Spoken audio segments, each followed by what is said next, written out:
بسم الله الرحمن الرحيم وقال الرسول يا رب إن قوم اتخذوا هذا القرآن مهجورا.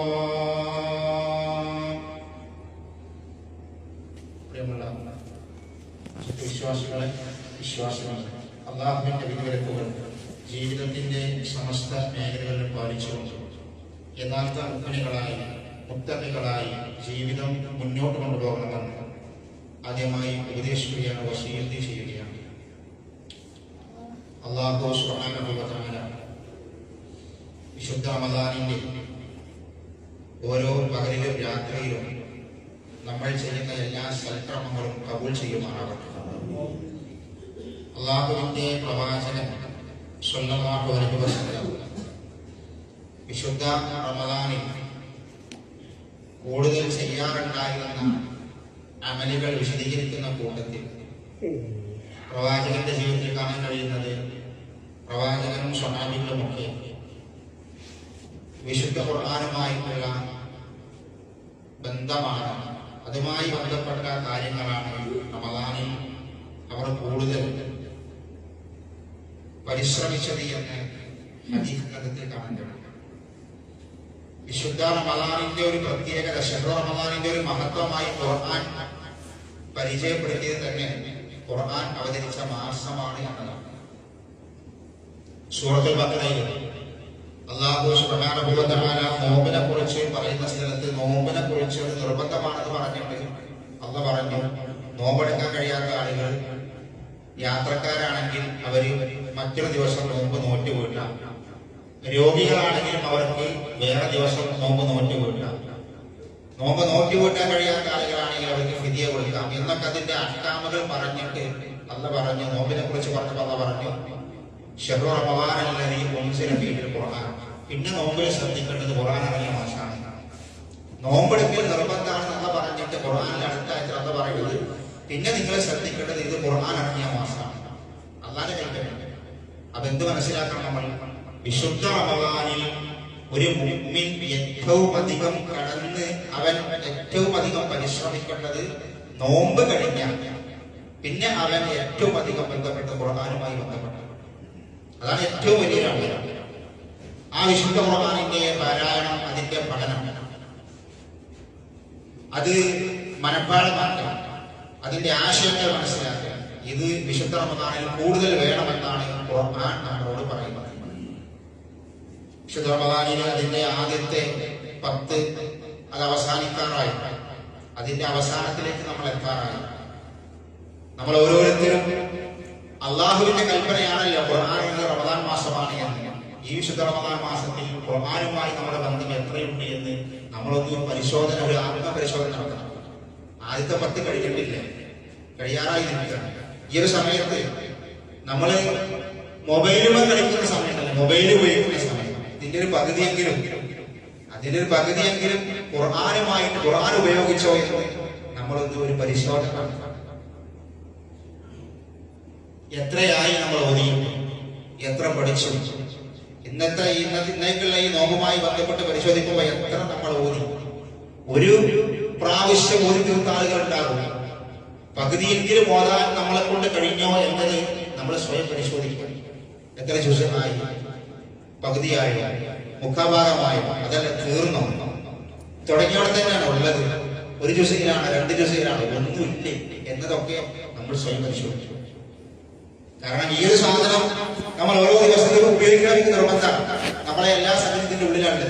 പക്ഷെ ഇത് ഉപയോഗിക്കുന്ന ഈ സമയത്ത് നമ്മൾ ശ്രദ്ധിക്കേണ്ടത് അതിനേക്കാൾ വലിയ സാധനമാണ് ശുദ്ധ ഖുർആൻ. ഇതാണ് നമ്മളുടെ ഭരണഘടന, ഇതാണ് നമ്മുടെ ജീവശ്വാസം, ഇതാണ് നമ്മുടെ ആഖിറത്ത്, ഇതാണ് നമ്മുടെ ഖബർ, ഇതാണ് നമ്മുടെ സ്വർഗ്ഗം. അപ്പൊ ഇതുമായിട്ടുള്ള ബന്ധം എവിടെ എത്തി എന്നുള്ളത് ഈ റമദാനിൽ നിർബന്ധമായിട്ട് നമ്മൾ ഇടയ്ക്കിടയ്ക്ക് അതിങ്ങനെ പൊടിതട്ടിക്കൊണ്ടിരിക്കണം. അല്ലാഹു സുബ്ഹാനഹു വ തആല പ്രവാചകൻ ഒരു ഹദീസിൽ പറയുന്നുണ്ട്, അല്ലാഹുവിന് ചില ബന്ധുക്കളുണ്ട്. ഒരാളെ കുടുംബം എന്ന് പറഞ്ഞാൽ ഒരു നാട്ടിൽ ചെന്നാൽ ഇത് ഭയങ്കര നമുക്കൊരു ആശ്വാസമാണ്.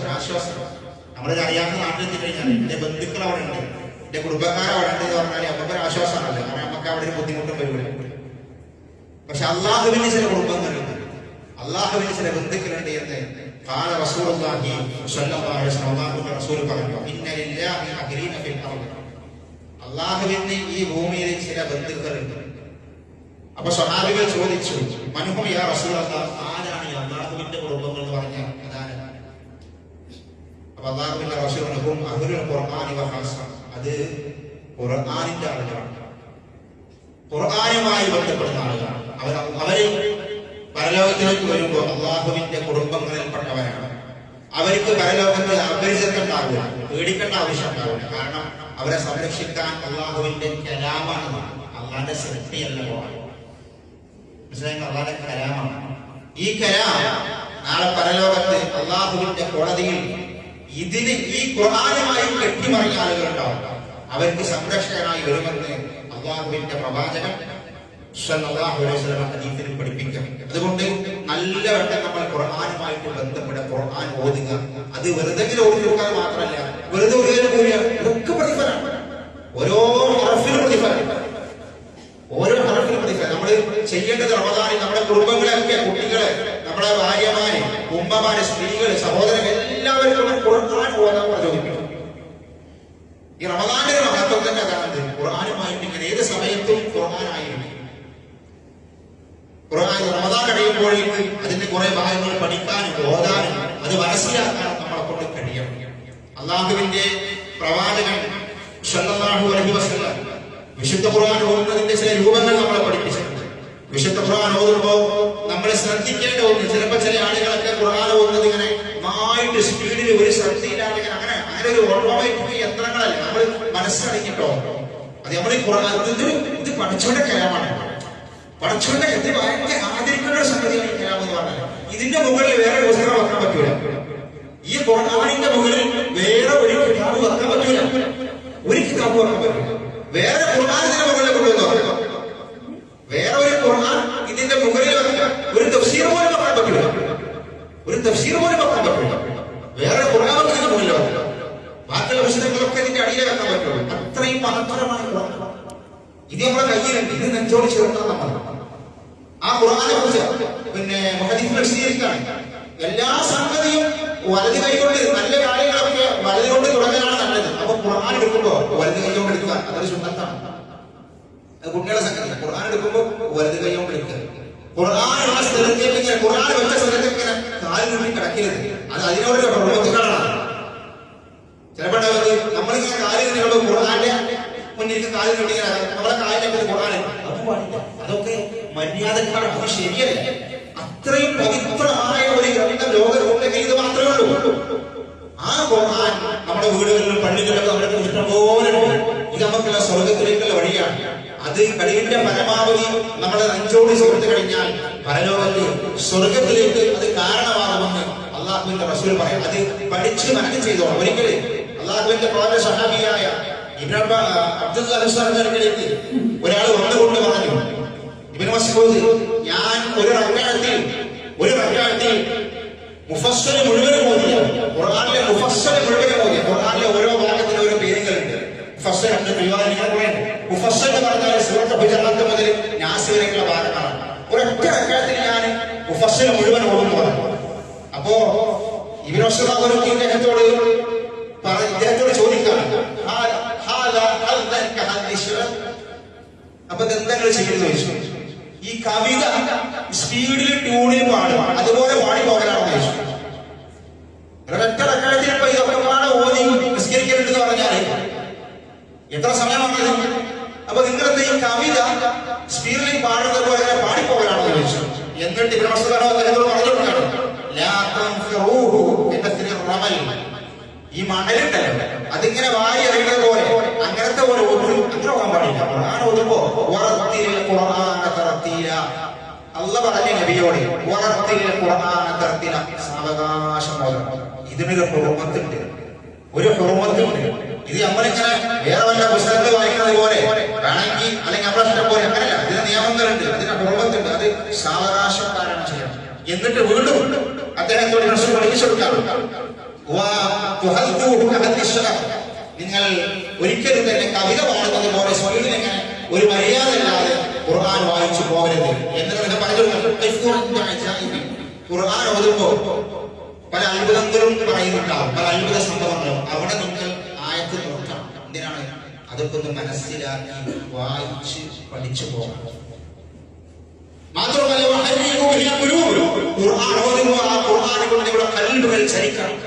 മനസ്സിന്റെ ഉള്ളിലേക്ക് ആയത്തുകൾ, ഈ കലാം ഉള്ളിലേക്ക് ഇറങ്ങണം. അപ്പൊ അതിനെന്താ വേണ്ടത്? നിങ്ങൾ ഖുർആൻ ഓതുമ്പോൾ കുറച്ചൊക്കെ അതിന്റെ ആശയം അർത്ഥവും പഠിക്കണം. അപ്പോൾ അതിന്റെ ഉള്ളിലേക്ക്, മനസ്സിന്റെ ഉള്ളിലേക്ക് മനസ്സ് കൊല്ലുന്നു, മനസ്സ് കൊണ്ട് കൊല്ലുക. അങ്ങനെ മനസ്സ് കൊല്ലുമ്പോഴാണെങ്കിൽ നമുക്ക് സമാധാനം കിട്ടും. ജീവിതത്തിന്റെ എന്ത് പ്രതിസന്ധിയും, ഏത് പ്രതിസന്ധിയും, ഏത് പ്രയാസവും, എന്ത് ബുദ്ധിമുട്ട് വന്നാലും നമുക്ക് പേടില്ല, മുഖേനക്ക് പേടില്ല. എന്താ പേടില്ലാതെ പറയാൻ കാരണം? നമുക്ക് ഒരു ആശ്വാസം. ഈ ഖുർആനാണ്. ഈ ഖുർആനാണ് ജീവിതത്തിൽ എന്ത് പ്രതിസന്ധിയും പ്രയാസവും വന്നാലും ഒരു മുഅ്മിനെ സംബന്ധിച്ചിടത്തോളം ഈ ഖുർആൻ നെഞ്ചോട് ചേർത്ത് അത് പഠിച്ചാൽ, അത് ഓതിയാൽ അവന്റെ മനസ്സിൽ സമാധാനമുണ്ട്. അത് പറഞ്ഞല്ലോ, വനനസ്സിലു മിനൽ ഖുർആനി മാ ഹുവ ശിഫാഉൻ ലിമാ ഫിസ് സുദൂർ. അല്ലാഹു സുബ്ഹാനഹു വ തആല വിശുദ്ധ ഖുർആനിൽ ഓരോ മനുഷ്യന്റെ മനസ്സിനുമുള്ള ശമനം നടത്തിയിട്ടുണ്ട്. മനുഷ്യന്റെ മനസ്സിന് സമാധാനം കിട്ടുന്ന വാക്കുകൾ ഖുർആനിലുണ്ട്. അത് ലോകത്ത് വളരെ കിട്ടുക, വേറൊരു കിതാബിലും കിട്ടുക. ഖുർആൻ ഓതുമ്പോൾ മനസ്സിന് സമാധാനമാണ്. നിങ്ങൾ ഓതി നോക്ക്, അത് പരിശീലിച്ചു നോക്ക്. ആ സമയത്ത് മനസ്സിൽ വല്ലാത്തൊരു സമാധാനമാണ്. അത് ഖുർആന്റെ മാത്രമുള്ള പ്രത്യേകത. എത്ര കാലമായി ഖുർആൻ ഓതുന്നത്? ഖുർആൻ മടുക്കൂല, ഒരു മടുക്കൂല. ഏത് പുസ്തകം, ഏത് നോവലാവട്ടെ, ഏത് കഥയാവട്ടെ, ഏത് സാഹിത്യമാവട്ടെ, ഒരു വട്ടം വായിച്ചാൽ, 2 വട്ടം വായിച്ചാൽ ആ പുസ്തകത്തിന്റെ മടുക്കൂല. ഖുർആൻ ഓതിയിട്ട് ലോകത്ത് ഒരാൾക്കും മടുത്തുമില്ല.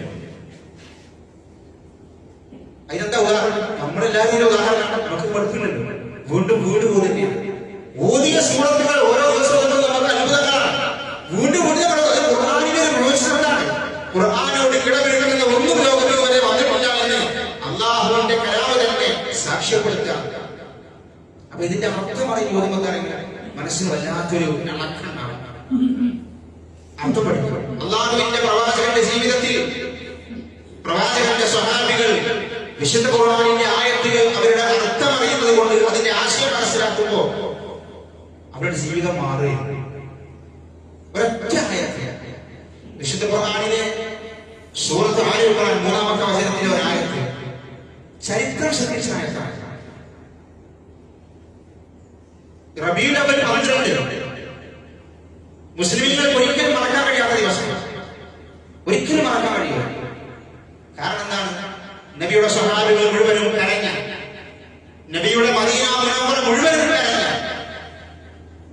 സങ്കടത്തിന്റെ, ദുഃഖത്തിന്റെ ദിനമായിരുന്നു. എല്ലാവരും കണ്ട പ്രവാചകൻ മരണപ്പെട്ട ദിവസം. റസൂലുള്ളാഹി സ്വല്ലല്ലാഹു അലൈഹി വസല്ലമയുടെ ഭാര്യയുടെ ഉമ്മ ആയിഷ ബീവിയെ മടിയിൽ തലവെച്ചുകൊണ്ട് റസൂലുള്ളാഹി മരിക്കുന്ന രംഗം ഹദീസിൽ പറയുന്നുണ്ട്. ആയിഷ ബീവി പറയുന്നുണ്ട്, റസൂലുള്ളാഹിയെ മടിയിൽ തലവെച്ചുകൊണ്ട്, ആയിഷ ബീവിയെ മടിയിൽ തലവെച്ചുകൊണ്ട് റസൂലുള്ളാഹി മരിക്കുന്ന സമയം അള്ളാഹുവിന്റെ പ്രവാചകന്റെ കൈകൾ ആയിഷ ബീവിയുടെ കയ്യിൽ നിന്ന് ഇങ്ങനെ ഊരിച്ചാടി. അള്ളാഹുവിന്റെ റസൂല് അവസാനത്തെ പ്രാർത്ഥന പ്രാർത്ഥിച്ചു. അല്ലാഹുമ്മ അൽഹിഖ്നി ബിറഫീഖിൽ ആല എന്നൊക്കെ പ്രാർത്ഥിച്ചു. അങ്ങനെ ആ ശ്വാസം മദീനയിൽ ലോകത്ത് അള്ളാഹു അവതരിപ്പിച്ച അഷ്റഫുൽ ഖൽഖിന്റെ അവസാനത്തെ ശ്വാസം അത് നിലയ്ക്കുകയാണ്. ആ സമയത്ത് പ്രവാചകന്റെ ഭാര്യയുടെ ഹുജറയിലേക്ക്, ആയിഷ ബീവിന്റെ വീട്ടിലേക്ക് ആ സമയത്ത് 2 ആളുകൾ കടന്നു വരുന്നുണ്ട്. അതിലൊന്ന് അള്ളാഹുവിന്റെ പ്രവാചകന്റെ ഏറ്റവും അടുത്ത സ്വഹാബിയായ ഉമർ ഫാറൂഖ് റളിയല്ലാഹു അൻഹു. അദ്ദേഹത്തിന്റെ കൂടെയുള്ളത് മുഗീറ റളിയല്ലാഹു അൻഹു. ഈ 2 മുഗീറയും ഉമറും കൂടെ റളിയല്ലാഹു അൻഹു, ഇവർ 2 പേരും കൂടെ ആയിഷ ബീവിന്റെ ഹുജറയിലേക്ക് വന്നു. ഫസ്റ്റ് അവർ അനുവാദം ചോദിച്ചു. റസൂലിനെ കാണാൻ പറ്റുമോ ചോദിച്ചു. അപ്പൊ ആയിഷ ബീവി അവർക്ക് അനുവാദം കൊടുത്ത് കാണാൻ വേണ്ടി. അപ്പോഴേക്കും റസൂൽ മരിച്ചിട്ടുണ്ട്, മരണപ്പെട്ടിട്ടുണ്ട്. അങ്ങനെ അവര് റൂമിലേക്ക് പ്രവേശിച്ചു. ആയിഷ ബീവി പറയാണ്, ഞാൻ ഒരു വസ്ത്രത്തിൽ റസൂലുള്ളാഹിനെ മൂടി, മരണപ്പെട്ട റസൂൽ ആയിഷ ബീവി ഒരു വസ്ത്രത്തിൽ ഇങ്ങനെ മൂടിപ്പൊതിഞ്ഞു. അങ്ങനെ ഇവർ 2 പേരും ആ റൂമിൽ പ്രവേശിച്ചു. പ്രവാചകന്റെ മുഖം കണ്ടപ്പോ ഉമർ പറഞ്ഞു,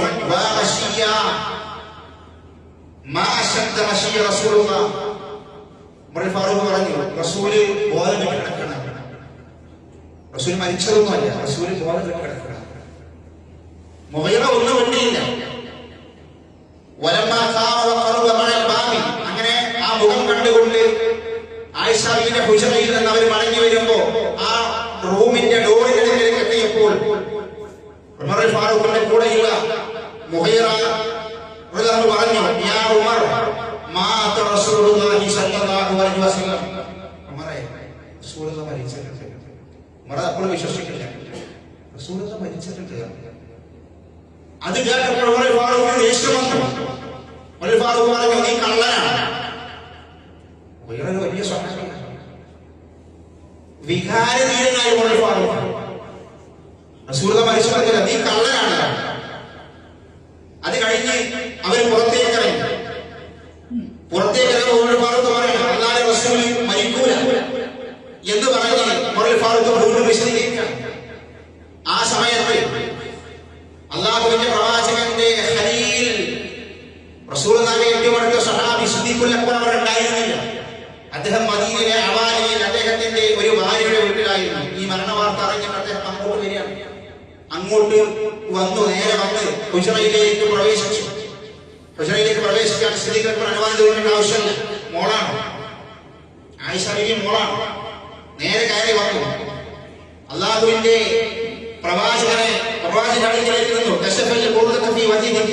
റസൂലുള്ളാഹിന്റെ ശരീരത്തിന് മുകളിലേക്ക് ആയിഷ ബീവി ഒരു വലയുള്ള പുതുപ്പ് കൊണ്ട് ഇങ്ങനെ മൂടി വെച്ചിട്ടുണ്ട് റസൂലുള്ളാഹിന്റെ ശരീരം.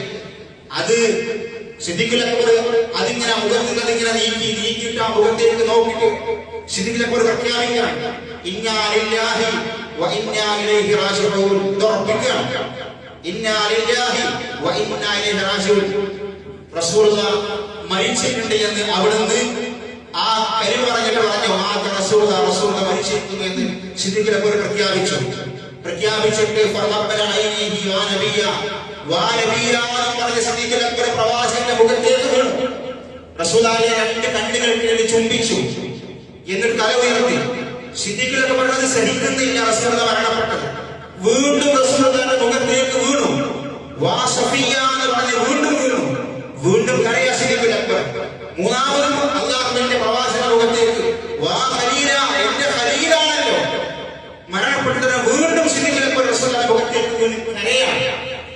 അങ്ങനെ കരഞ്ഞ് അത് ഉറപ്പിച്ച് ആ വീട്ടിൽ നിന്ന് പുറത്തേക്ക് ഇറങ്ങി അല്ലാഹുവിന്റെ പ്രവാചകന്റെ സ്വഹാബി സിദ്ദീഖുൽ അക്ബർ പുറത്തേക്ക് ഇറങ്ങി ഇങ്ങനെ വരുമ്പോ മസ്ജിദുൻ നബവിയിൽ ഉമർ ഫാറൂഖ് സ്വഹാബികളെ കൂട്ടി പറയണം, മരിച്ചിട്ടില്ല, റസൂൽ മരിച്ചിട്ടില്ല എന്നങ്ങനെ തർക്കിക്കാൻ അവിടെ സ്വഹാബികളൊക്കെ വിശ്വസിക്കാതിരിക്കുകയാണ്. ആ സമയത്താണ് സിദ്ദീഖുൽ അക്ബർ അങ്ങോട്ട് വരിക. സിദ്ദീഖുൽ അക്ബർ പറഞ്ഞു, ഉമർ ഫാറൂഖിനോട് പറഞ്ഞു, നിങ്ങൾ ഇരിക്കണം എന്നാണ്. ഇരിക്കൂലാൻ പറഞ്ഞു. നിങ്ങൾ സാവകാശമാണ് ഇല്ല റസൂലുള്ളാഹി മരിച്ചിട്ടില്ല. അപ്പോ സിദ്ദീഖുൽ അക്ബർ അബൂബക്കർ സിദ്ദീഖ് മസ്ജിദുൻ നബവിയിൽ കുറച്ച് അപ്പുറത്തേക്ക് മാറുന്നതുകൊണ്ട് സിദ്ദീഖുൽ അക്ബർ പ്രസംഗിക്കാൻ തുടങ്ങി. സിദ്ദീഖുൽ അക്ബർ പ്രസംഗിക്കാൻ തുടങ്ങിയപ്പോൾ എല്ലാവരും ഉമർ ഫാറൂഖിനെ വിട്ട് അങ്ങോട്ട് നീങ്ങി. അവിടെ വെച്ചുകൊണ്ട് അല്ലാഹുവിന്റെ പ്രവാചകന്റെ ഖലീലായ സിദ്ദീഖുൽ അക്ബർ അവിടെ വെച്ചുകൊണ്ട് ഈ ഇറങ്ങി നിൽക്കുന്ന ഉമർ ഫാറൂഖിനോടും സ്വഹാബികളോടും അവിടെ വെച്ചുകൊണ്ട് ആയത്ത് ഓതിപ്പഠിപ്പിക്കുകയാണ്. വമാ മുഹമ്മദുൻ ഇല്ലാ റസൂലുൻ ഖദ് ഖലത് മിൻ ഖബ്ലിഹി റസൂൽ അഫഇൻ മാത ഔ ഖുതില ഖലബതും അലാഖാബികും എന്ന ഖുർആനിലെ സൂറത്ത് ആൽ ഇംറാനിലെ ആയത്ത് ഓതി കൊടുത്തു. ഈ ആയത്ത് കേട്ടപ്പോൾ എല്ലാവരും ശ്രദ്ധിച്ചു. സ്വഹാബികൾ പറയണം, അന്ന് ഇറങ്ങിയ ആയത്ത് പോലെ തോന്നിപ്പോയി. എന്താ ആയത്തിനർത്ഥം അറിയാം? മുഹമ്മദ് നബി മരണപ്പെട്ടു, മുഹമ്മദ് നബിയും മരിക്കും, പ്രവാചകന് മുൻപുള്ള പ്രവാചകന്മാരൊക്കെ മരണപ്പെട്ടു പോയിട്ടുണ്ട്, അവരൊക്കെ യാത്രയായിട്ടുണ്ട്. റസൂലുള്ളാഹി മരിക്കും, റസൂലുള്ളാഹി മരണപ്പെട്ടു, പിന്നെ നിങ്ങൾ പിന്തിരിഞ്ഞു പോകേണ്ട ആവശ്യമുണ്ടോ എന്ന ആയത്ത് അല്ലാഹു ഇറക്കിയത് ഖുർആനിലെ ആയത്ത് ഓതി കൊടുക്കുമ്പോൾ ഒരാദ്യമായിട്ട് കേൾക്കണമെന്നാണ്. എന്നിട്ട് പറഞ്ഞു, അല്ലാഹു മരണപ്പെട്ടിട്ടില്ല, അല്ലാഹു എന്നും ജീവിക്കും, മുഹമ്മദ് മരണപ്പെട്ടിരിക്കുന്നു പറഞ്ഞു. ഇത് കേട്ടപ്പോൾ ഉമർ ഫാറൂഖ് തളർന്നു. ഉമർ ഫാറൂഖ് പറയാം, ഞാൻ ആകെ തളർന്നു പോയി. എന്റെ കാലുകൾ ഇങ്ങനെ വരച്ചിട്ട് ഈ വാർത്ത കണ്ടപ്പോൾ ഞാൻ ഭൂമിയിലേക്ക് വീണുപോയി. അവസാനം എനിക്കൊരു ആശ്വാസം വന്നത് ഖുർആനിലെ ഈ ആയത്താണ്. അല്ലാഹ് അങ്ങനെ പറഞ്ഞിട്ടുണ്ടല്ലോ, എല്ലാവരും മരണപ്പെടുന്നുണ്ട്, അപ്പോൾ റസൂലുള്ളാഹി മരിച്ചു ഞാൻ ഉറപ്പിച്ചു. ഞാൻ പറയുന്നത് ആരെങ്കിലും സ്വഹാബികൾ ആകെ ഇളകി, മദീന ആകെ കരയുന്ന ഇളകിയ ആ സന്ദർഭത്തിൽ സിദ്ദീഖുൽ അക്ബർ ഓതിയ ഒറ്റ ആയത്താണ് അവരൊക്കെ ശാന്തരാക്കി, എല്ലാവരെയും ശാന്തരാക്കി. വിശുദ്ധ സ്വാധീനം അങ്ങനെയാണ്. ഖുർആനിന്റെ ആയത്ത് കേൾക്കുമ്പോൾ വിശ്വാസികൾക്ക് എന്ത് പ്രശ്നമുണ്ടെങ്കിലും അതിന്റെ മുന്നിൽ നമ്മളെല്ലാം അവസാനിക്കണം. അത് ഖുർആനിൽ മാത്രമുള്ള ഒരു പ്രത്യേകതയായിട്ട് അള്ളാഹുവിന്റെ റസൂൽ അള്ളാഹു നമ്മളെ പഠിപ്പിക്കണം. അതുകൊണ്ട് സഹോദരന്മാരെ, സഹോദരികളെ, നമ്മൾ ഖുർആനിലേക്ക് വിശുദ്ധ ഖുർആൻ കഴിവിന്റെ പരമാവധി അർത്ഥവും ആശയവും പഠിച്ച് മനസ്സിലാക്കിയാണ്. അങ്ങനെയാണെങ്കിൽ ഞാൻ നേരത്തെ പറഞ്ഞ രൂപത്തിൽ നമ്മുടെ മനസ്സിന് സന്തോഷവും ഒരു ആഹ്ലാദപ്പെട്ടു. അള്ളാഹുവിന്റെ റസൂൽ പറഞ്ഞ ഹദീസിൽ അൽ-മാഹിറു ഫിൽ ഖുർആനി മഅ സഫറത്തിൽ കിറാമിൽ ബററ, ഖുർആൻ ഏറ്റവും നന്നായിട്ട് പഠിക്കുന്ന ആൾക്കാരുണ്ടല്ലോ, ഒരു സ്ഥാനം എവിടെയാണ്? അള്ളാഹുവിന്റെ പുണ്യവാന്മാരായ മലക്കുകളുടെ കൂടെയാകുന്നു, മനുഷ്യരുടെ കൂടെയല്ല. ഒരു സ്ഥാനം മലക്കുകളുടെ കൂടെയാണ് ഖുർആൻ നല്ലവണ്ണം വായിച്ച് പഠിക്കുന്ന ആളുകൾക്ക്.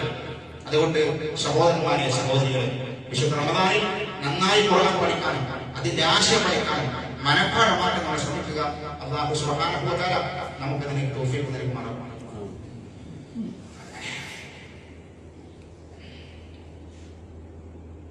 അൽഹംദുലില്ലാഹി വാഹിദുൽ ഖഹാർ അൽ അസീസുൽ ഗഫാർ മുകബ്ബിറുൽ ലൈലി വൻ നഹാർ അമ്മാ ബഅദ് തഖ്വല്ലാഹ ഇബാദല്ലാഹ്. ഒരിക്കൽ കൂടി അല്ലാഹുവിന്റെ വിധിവിലക്കുകൾ ജീവിതത്തിന്റെ സമസ്ത മേഖലകളിലും പാലിച്ചുകൊണ്ട് യഥാർത്ഥ മുഅ്മിനുകളായി മുത്തഖികളായി ജീവിതം മുന്നോട്ട് കൊണ്ടുപോകണം ഉപദേശിക്കുകയാണ് വസിയത്ത് ചെയ്യുന്നത്. സഹോദരന്മാരെ, സഹോദരികളെ, വിശുദ്ധ റമദാനിൽ നമ്മൾ ശ്രദ്ധിക്കേണ്ട ഒരു പ്രധാനപ്പെട്ട ഒരു പുണ്യകർമ്മമാണ് തറാവീഹ് നമസ്കാരം. വളരെ പ്രധാനപ്പെട്ട ഒരു കർമ്മമാണ്. കുടുംബസമയം നമ്മൾ അതിൽ പങ്കെടുക്കണം, അതിനുവേണ്ടി പരിശ്രമിക്കണം. അതിന് സ്വർഗത്തിലേക്ക് കാരണമാകുന്ന പ്രവർത്തനമാണ്. ആ തറാവീഹ് നമസ്കാരങ്ങളിൽ ഓരോ 2 റക്അത്ത് നമ്മൾ 2 റക്അത്ത് കഴിഞ്ഞ് സലാം വീട്ടും, പിന്നെയും 2 റക്അത്ത് നിസ്കരിക്കും, പിന്നെയും സലാം വീട്ടും. അങ്ങനെ 2 റക്അത്ത് നിസ്കരിച്ച് സലാം വീട്ടി അങ്ങനെ നമ്മൾ നമസ്കരിക്കും. അങ്ങനെ നമ്മൾ നമസ്കരിക്കുമ്പോൾ ഓരോ 2 റക്അത്തിലും അതിന്റെ ആദ്യത്തെ തക്ബീറത്തുൽ ഇഹ്റാമിന് ശേഷം ദുആഉൽ ഇസ്തിഫ്താഹ് ചെല്ലൽ വളരെ പുണ്യമുള്ള സംഗതിയാണ്. തറാവീഹ് നമസ്കാരത്തിൽ ഫസ്റ്റ് റക്അത്തിൽ ദുആഉൽ ഇസ്തിഫ്താഹ് പിന്നെ ചെല്ലണ്ടായെന്നല്ല, അതല്ല റസൂലുള്ളാഹിന്റെ മാതൃക. മറിച്ച് ഓരോ 2 റക്അത്തിലും ദുആഉൽ ഇസ്തിഫ്താഹ് ചെല്ലൽ പുണ്യമുള്ള സംഗതിയാണ്. മുഴുവന്റെ കുഴപ്പമൊന്നുമില്ല, വളരെ സുന്നത്താണ്, വളരെ പുണ്യമുള്ള സംഗതി. 2 റക്അത്ത് നിസ്കരിക്കുമ്പോൾ ഒന്നാമത്തെ റക്അത്തിന് ചെല്ലും, രണ്ടാമത്തിന് വേണം, പിന്നെ സലാം വീട്ടുമ്പോഴേക്കും ഓരോ തക്ബീറത്തുൽ ഇഹ്റാമിനും വേണം. അത് വളരെ പ്രധാനപ്പെട്ട സുന്നത്താണ്. അപ്പൊ നമുക്ക് തോന്നുന്നത് അതിന് എത്ര സമയം വേണം? വജ്ഹത്ത്, അതേപോലെ അല്ലാഹുമ്മ ബഅദ് ബൈനി, അത് ചെല്ലാൻ കുറെ സമയം വേണ്ട. ഒരുപാട് ദുആഉൽ ഇസ്തിഫ്താഹ് റസൂൽ പഠിപ്പിച്ചിട്ടുണ്ട്. നമ്മൾ സാധാരണ മദ്രസയിൽ പണ്ട് പഠിക്കുന്ന ഒന്ന് വജ്ഹത്ത് വാജിബ് അല്ലദീ ഫതറ സമാവാതി വൽ അർള ഹനീഫ മുസ്ലിം, അല്ലെങ്കിൽ അല്ലാഹുമ്മ ബഅദ് ബൈനി വബൈന ഖദർ. ഇതല്ലാത്ത എത്രയോ ദുആകളുണ്ട്, ചെറിയ ചെറിയ ദുആകൾ റസൂൽ പഠിപ്പിച്ചത്. അതിൽപ്പെട്ടൊരു ദുആയാണെന്ന് അറിയോ? നമുക്ക് തറാവീഹിലൊക്കെ ചെല്ലാൻ പറ്റിയ ദുആയാണ്. തക്ബീർ കിട്ടിയിട്ട് ഒന്നാമത്തെ റക്അത്തിൽ 2-3 തക്ബീർ കിട്ടിയിട്ട് ഒരു ചെറിയ ദുആ, അൽഹംദുലില്ലാഹ് ഹംദൻ കസീറൻ തയ്യിബൻ മുബാറകൻ ഫീ. അതൊരു ദുആഉൽ ഇസ്തിഫ്താഹാണ്. അതൊരു ദുആഉൽ ഇസ്തിഫ്താഹാണ്. അൽഹംദുലില്ലാഹ് ഹംദൻ കസീറൻ തയ്യിബൻ മുബാറകൻ ഫീ. അല്ലാഹുവിന്റെ റസൂൽ സ്വല്ലല്ലാഹു അലൈഹി വസല്ലം ഈ പ്രാർത്ഥന സ്വഹാബികൾ ഒരാൾ പ്രാർത്ഥിച്ചു. റസൂൽ നിസ്കരിച്ചപ്പോൾ റസൂൽ ചോദിച്ചു, നിസ്കാര ശേഷം ആരാണ് ഇങ്ങനെ പ്രാർത്ഥിച്ചത് ചോദിച്ചു. അപ്പൊ ആ സ്വഹാബിക്ക് പറയാനൊരു പേടി. അപ്പൊ എല്ലാവരും കണ്ടില്ല, വീണ്ടും ചോദിച്ചു. അപ്പൊ ആ സ്വഹാബി പറഞ്ഞു, ഞാനങ്ങനെ പറഞ്ഞത്. അപ്പൊ അല്ലാഹുവിന്റെ റസൂൽ പറഞ്ഞു, റഅയ്തു 12 മലക്കൻ യബ്തദിറൂനഹാ അയ്യുഹും യർഫഊനഹാ. ഞാൻ അത്ഭുതപ്പെട്ടു പോയി. നീ പറഞ്ഞ ഈ വാക്കുണ്ടല്ലോ, ഈ വാക്ക് അല്ലാഹുവിനെ ഉയർത്താൻ വേണ്ടി 12 മലക്കുകൾ മത്സരിക്കുന്നത് ഞാൻ കണ്ടു. എന്താ വാക്ക്? ഈ അൽഹംദുലില്ലാഹ് ഹംദൻ കസീറൻ തയ്യിബൻ മുബാറകൻ ഫീ. ഈ വാക്ക് നിന്റെ വായിൽ നിന്ന് വന്നപ്പോഴേ ഇതുമായി 7 ആകാശങ്ങൾക്ക് മുകളിലേക്ക് റബ്ബിലേക്ക് ഓടാൻ, ഈ വാക്കുമായി ഓടാൻ വേണ്ടി 12 മലക്കുകൾ മത്സരിക്കുന്നത് ഞാൻ കണ്ടു. ഇതൊരു പ്രധാനപ്പെട്ട പ്രാർത്ഥനയാണ്. നമുക്ക് ചെല്ലാം. വേറെ പ്രാർത്ഥനകൾ, വേറെ പ്രാർത്ഥന അല്ലാഹു അക്ബർ കബീറ വൽഹംദുലില്ലാഹി കസീറ വസുബ്ഹാനല്ലാഹി ബുക്റതൻ വഅസീല. അത്രയുള്ളൂ. അത് ദുആഉൽ ഇസ്തിഫ്താഹിൽ പെട്ടതാണ്. രാത്രി കാലത്ത് പ്രാർത്ഥിക്കാം, അല്ലാഹു അക്ബർ കബീറ വൽഹംദുലില്ലാഹി കസീറ വസുബ്ഹാനല്ലാഹി ബുക്റതൻ വഅസീല. ഇതൊക്കെ ചെറിയ ചെറിയ ദുആകളൊക്കെ നമ്മൾ എന്ത് ചെയ്യുക? ഈ രാത്രി കാലത്ത് ഇതൊക്കെ പ്രാവർത്തികമാക്കുക. ഇങ്ങനെയൊക്കെ നമസ്കാരത്തിലൊക്കെ ചൊല്ലി പ്രാവർത്തികമാക്കി നമ്മൾ ഈ റമദാൻ നമ്മൾ ധന്യമാക്കുക. അതിനൊക്കെ ഒരുപാട് വാർത്തകൾ പ്രതിഫലങ്ങളുണ്ട്. അതേപോലെ തന്നെ കഴിവിന്റെ പരമാവധി നമ്മൾ എന്ത് ചെയ്യണം? അള്ളാഹുവിലേക്ക് അടുക്കാൻ വേണ്ടി സൽക്കർമ്മങ്ങൾ വർദ്ധിപ്പിക്കാം, സ്വതക്ക വർദ്ധിപ്പിക്കുക, പാവങ്ങളെ സഹായിക്കുക, പാവങ്ങളെ നോമ്പ് തുറപ്പിക്കുക, രോഗികളെ സഹായിക്കുക. ഇങ്ങനെ ഒരുപാട് സംഗതികളൊക്കെ നമ്മൾ ഈ റമദാനിൽ കൂടുതൽ പ്രതിഫലം കിട്ടുന്ന ഈ ദിവസങ്ങളിൽ ചെയ്തുകൊണ്ടിരിക്കണം. അതിന്റെ കൂടെ ഒറ്റ സംഗതി കൂടെ നമ്മൾ ഈ പള്ളിയിൽ ഇരുന്ന് ഖുർആൻ ഓതും, ഇഅ്തികാഫിൽ വന്ന് ഖുർആൻ ഓതും, ദിക്റൊക്കെ ചെല്ലും. അവിടെയൊക്കെ ശ്രദ്ധിക്കേണ്ട ഒരു സംഗതി എന്താണ്?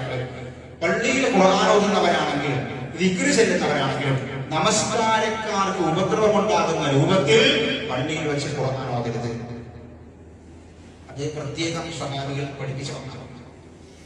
നമസ്കരിക്കുന്ന ആളുകൾക്ക് ദശമീശ ഉണ്ടാക്കുന്നതിൽ ഉറക്കെ നമസ്കാരക്കാരും പക്ഷെ നമസ്കരിക്കുന്ന ആളുകളുണ്ടാവില്ല, ഇഅ്തികാഫിൽ ഏർപ്പെട്ട ആളുകളുണ്ടാകും. അവർക്കൊരു ഉപദ്രവം ഉണ്ടാക്കുന്ന രൂപത്തിൽ ഉച്ചത്തിൽ അങ്ങനെ ഖുർആൻ ഓതാൻ പാടില്ല.